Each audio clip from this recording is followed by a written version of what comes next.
So not all of the shapes that we end up making, all of the solids we end up making are a nice solid shape like we had in our first example video. So now what we're going to do is take a look if what happens when we make a solid that's got a cavity in it. So we're going to look at the volume of a solid created by rotating again around the x-axis. We'll look in class at what happens if you rotate around the y-axis because we can do that too. Um, but we're going to be using the functions y equals x to the third. Y equals x to the third is that red function. Y equals x is the blue function. And we want x to be greater than or equal to 0. And in general on these, we're going to be looking at the region that's created where these graphs intersect. So it's going to be just this region right here that we're going to spin around the x-axis. So again, that's what we're going to do. We're going to take this graph and we're going to spin it. And I like to put this little like spinny thing on our axis to kind of remind me that that's what we did. And just like before, what I like to do is draw these two graphs reflected over the x-axis. That helps me draw my solid that I've created.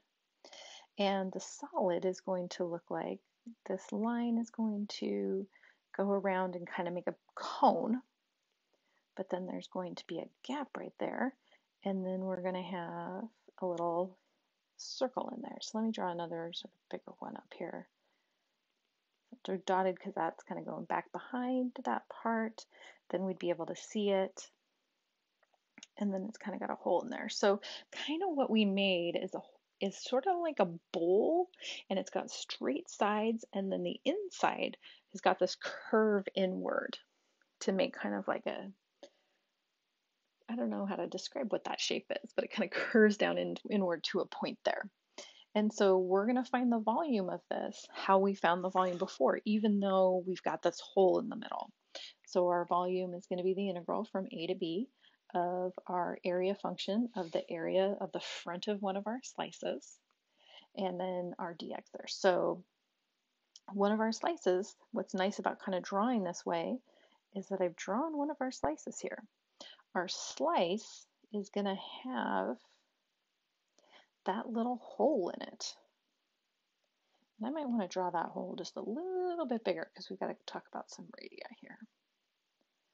So we've made what's called a washer here, but this is also a donut, if you want to call it that. We've made a donut. So the thickness to it, that is our delta x. And then if we think about what the area is of the front is just this part without the hole that's in the middle.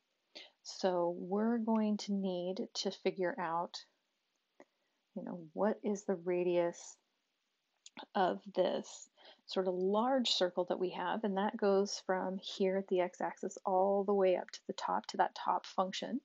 So that's our y equals x. And then our small radius, the little one will go the other way till we hit our other function. That small radius that we're sort of punching out of the donut is our y equals x to the third. So our area function of the front of that, it's going to be the area of the big circle, and that's going to be pi times x squared. So this is the big circle, then minus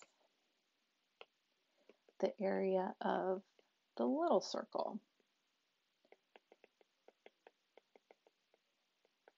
Because we've taken this little circle and we've cut it out of the big circle that we have there. We need to take that part away.